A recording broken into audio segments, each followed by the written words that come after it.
So doon ay 20 ka vlogger karon nag-delete ni Meta ang ilang account gumikan kay nag-promote sila illegal gambling.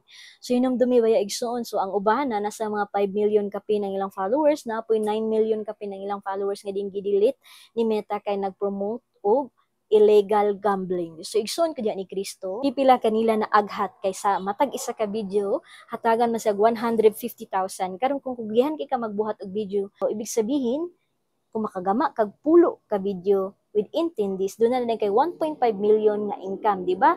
Easy money.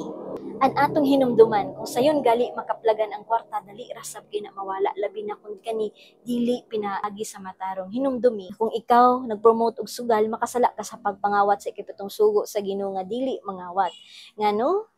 Gibaryan kag 150,000 sa usa ka illegal nga gambling, no? Bariyan kanila 150,000 karon di po na sa musugod, ang ilang gibayad nga kanimo dili nila mabawi. So sa kadaghan sa imong followers, ibutang nato within 1 day sa tanan nimong followers na fildi sila, gitotal tanan ilang fildi og 500,000. Pila ang imoa? 150. Ilaa 350. Income sila 350,000 gumikan sa link nga imong gi-promote. Karon, kaparti ka ba sa pagpangawat? Yes, kaparti ka, kay dili man mo abot ang link nga sugal didto sa ila kung wala po di mo gi-share nganha sa social media.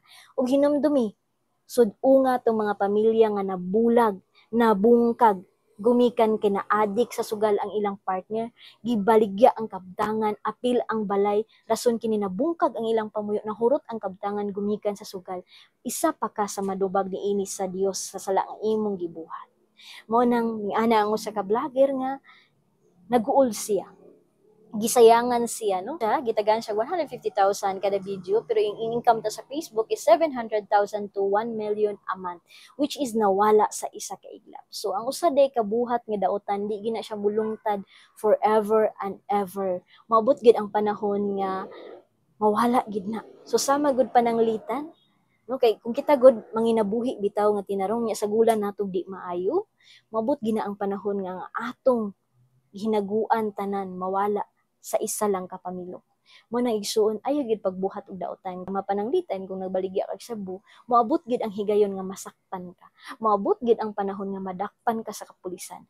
Mo nang igsuon karon pa lang, kung sayo pa lang duna pa kay higayon nga undangan ang binuhatan nga pagpandimbong, undangin na yung tawon.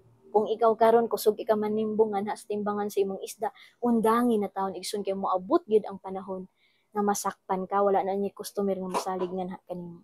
Moabot unya ang panahon nga wala na unya mo palit nga kanimo ug magabaan ka the moment nga manimbong ka.